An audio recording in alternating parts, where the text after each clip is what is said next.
Happy birthday to you. Happy birthday dear Jenny.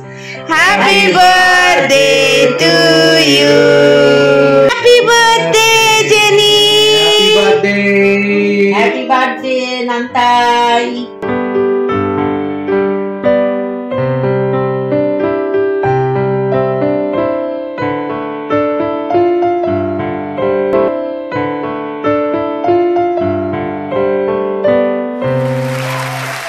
Good morning MSK family, welcome back to a new blog. কেমন আছো তোমরা?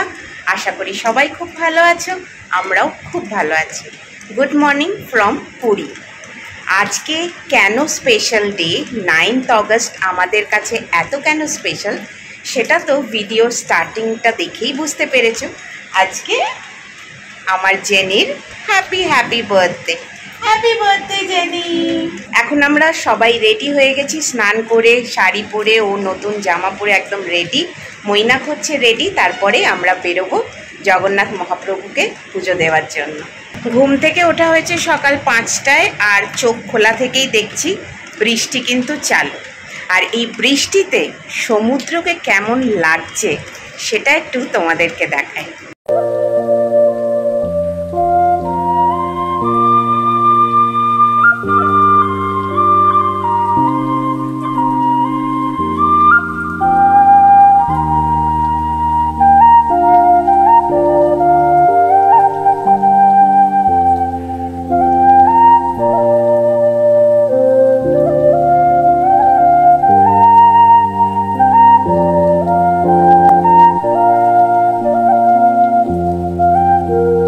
আমরা পৌঁছে গেছি মন্দিরের কাছাকাছি। অটো তো পুরোটা যায় না, তাই অটো স্ট্যান্ড আছে খানিকটা আগে, ওখানে নেমে গেলাম। এখন হেঁটে যেখানে নামালো সেখান থেকে মন্দির হচ্ছে 150 মিটার মতো। ও 150 মিটার, আচ্ছা। আবার ওখানেই তো বললো ফেরার সময় অটো পাওয়া যাবে। যেখানে নামিয়েছি ওইখানে চলে আসলে ওখান থেকেই পাওয়া যাবে। এখন যাচ্ছি আমরা আমাদের পান্ডার বাড়ি।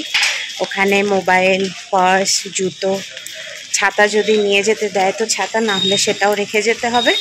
সেগুলো করে, হ্যাঁ এই তো সোজা মন্দির দেখা যাচ্ছে। মন্দিরের ভেতর প্রবেশ, আর মন্দিরে তো জানোই যে ফোন কোনোটাই অ্যালাউ নয়, তাই সেটার ভেতরটা তোমাদের তো দেখাতে পারবো না, তবে একটু মন্দিরের দর্শন তোমাদের করিয়ে দিই।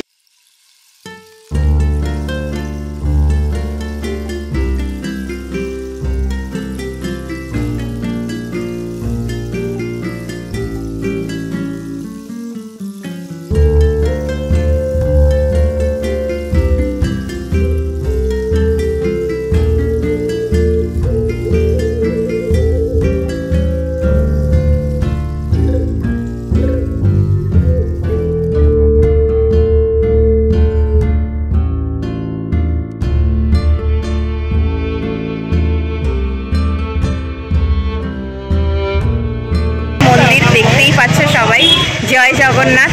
সকালবেলা তো বৃষ্টির মধ্যে পুজো দিয়েছি, খুব ভালো দর্শন হয়েছে। আমাদের দর্শন হয়েছে আর মন্দির বন্ধ হয়েছে 2 ঘন্টার জন্য। এখন তো মারাত্মক ভিড়, তবে বৃষ্টিটা একটু ধরেছে, হালকা হালকা রোদ্দুরও উঠছে। খুব ভালো করে মেয়ের জন্মদিনের দিন মন খুশি করে পুজো দিয়েছি। প্রচণ্ড চা খাওয়ার জন্য মনটা ছটফট করছে, আর যা আওয়াজ এখানে, বেশি কথাও বলতে পারছি না। হোটেল ফিরি, একটু চা খাই, ব্রেকফাস্ট করি, তারপর আবার তোমাদের সাথে কথা বলবো। হোটেলের রেস্টুরেন্টে ব্রেকফাস্ট তো নেই, কারণ অলরেডি 12টা বাজে। আশেপাশে কিছু রেস্টুরেন্টেও খোঁজ নিলাম যে ব্রেকফাস্ট হবে, বললো না অলরেডি লাঞ্চের মেনু লাগিয়েও দিয়েছে, হবে না বলেই দিল।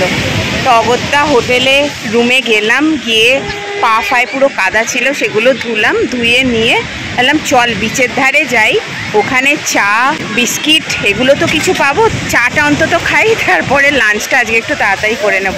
তবে যেতে যেতেই এরকম একটা দোকান পেলাম যেখানে চা, ম্যাগি, ব্রেড অমলেট এসব পাওয়া যাচ্ছে। আমরা আপাতত একটা ম্যাগি, একটা ব্রেড অমলেট, চা, বিস্কিট এইসব অর্ডার করলাম, খাবো। কারণ খাওয়ার না হোক কিন্তু চাটা মাস্ট, পাচ্ছি না। আর মেয়ের জন্য ডাব হবে, আমরাও ডাব খাবো এসব। আর এই মন্দিরের পরে পুরীতে তো এটাই হচ্ছে একমাত্র জায়গা যেখানে সকাল বিকেল পড়ে থাকলে মনে হয় শান্তি, তবে রোদ্দুর থাকলে খুবই কষ্ট হয়।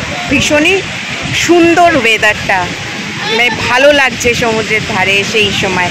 এখন বাজে বেলা 3:30। আমরা বার্থডে গার্লের সাথে বেরিয়েছি বার্থডে লাঞ্চ করতে। কোথায়?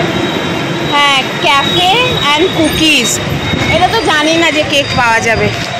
আর এই যে রাইস অ্যান্ড নুডলস চুজ করেছে আমাদের বার্থডে গার্ল, তো এখানেই যাব। এটা হচ্ছে হোটেল, এই যে সিগালের রেস্টুরেন্ট।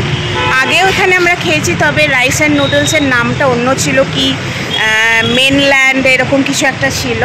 এখন দেখছি রাইস অ্যান্ড নুডলস নাম হয়েছে। তো ও অনেকবার এসছে এখানে খেতে, জানে যেহেতু, তাই সবার আগে এটাই বললো যে আমি এখানেই করব লাঞ্চ বা ডিনার। তো ডিনারটা কী হবে এখনও ডিসাইড করা হয়নি, তবে লাঞ্চটা চলে এলাম এখানে করতে।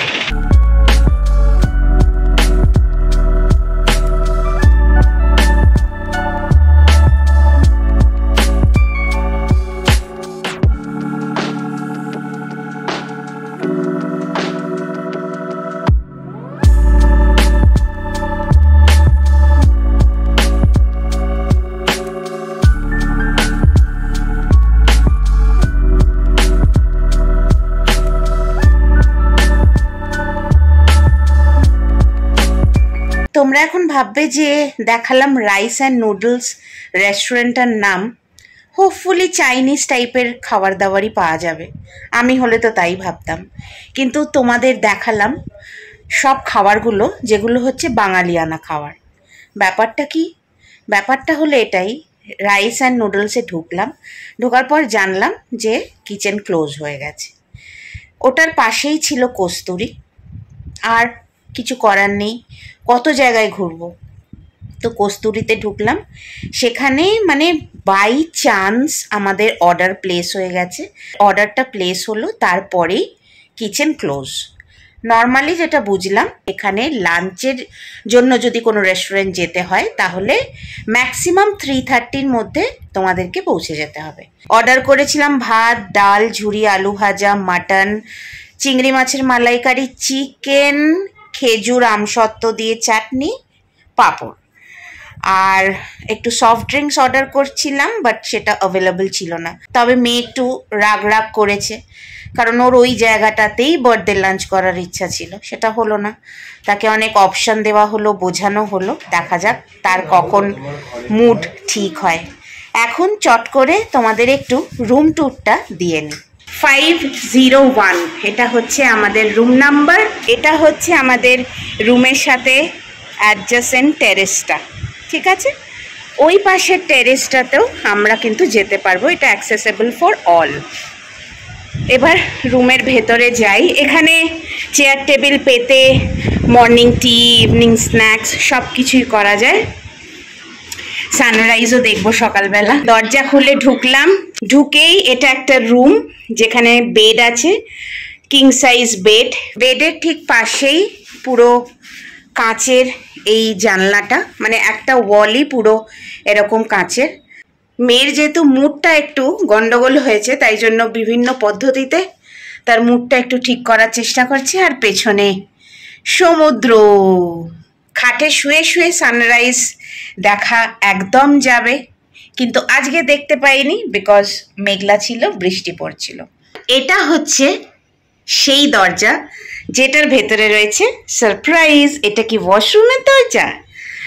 No no no, this is another bedroom. এটা পুরোটা হচ্ছে একটা 4 বেডেড সুইট রুম আমাদের, যেখানে একটা কিং সাইজ বেড আছে, এখানেও একটা স্টুল আছে, সেম জাগ, দুটো গ্লাস। ঘরের লেফট হ্যান্ড সাইডে একটা এরকম টি টেবিল আছে, পাশে রয়েছে মিনি ফ্রিজ, এখানে রয়েছে আর একটা টি টেবিল, এখানে আমাদের মৈনাক বসে আছে, একটা সোফা রয়েছে। সোফার পেছনে কিন্তু জানলাও রয়েছে, সেটা কোনো কাজে লাগে না। আর এবার চলে আসি ওয়াশরুমে। দিস ইজ দি ওয়াশরুম, অনেকটা বড়, অনেকটা। আর এখানে রয়েছে আয়না, বেসিন, এই ছোট ছোটগুলো দেখে বুঝতেই পারছো যেগুলো হোটেল থেকে দেওয়া টয়লেট্রিজ, আর এগুলো আমাদের নিজস্ব। এখানে রয়েছে কল, গরম জল, ঠান্ডা জল, hand shower, normal shower, geyser, commode. এটা খুব সুন্দর একটা কাঠের কাজ করা টিভি রাখার জায়গা। এখানে হচ্ছে এসি, ফ্যান। এটাও খুব সুন্দর ওয়ার্ড্রপটা, যেখানে সব থেকে বেস্ট পার্ট হচ্ছে এটা, আমরা সাজাগোজা করব। তারপরে দুটো প্রভিশন আছে, ফার্স্ট আর ওটা হচ্ছে সেকেন্ড। তার সাথে নিচে এরকম দুটো কাবার্ড আছে, যার ভেতরেও তুমি জিনিসপত্র রাখতে পারবে। আর এটা একটা জায়গা যেখানে অলরেডি আমরা ট্রলি রেখে দিয়েছি। ছোট্ট একটা স্টুল আছে যেখানে ফোন আছে, মেনু কার্ড আছে। এখানে reception, housekeeping, room service and travel ডেস্কের নাম্বার দেওয়া আছে। এটা হচ্ছে আগামী 4 দিনের জন্য আমাদের হোম সুইট হোম। তোমাদের যে রুম ট্যুরটা করালাম, তারপরে আমরা ডিসাইড করলাম যে পুরীতে যে ব্লু ফ্ল্যাগ বিচ হয়েছে বা গোল্ডেন বিচ, ওটাতে সন্ধেবেলায় যাব। রেডিও হলাম, কিন্তু বৃষ্টি, এমন বৃষ্টি শুরু হলো, ছাতা থাকা সত্ত্বেও বেরোতে পারলাম না।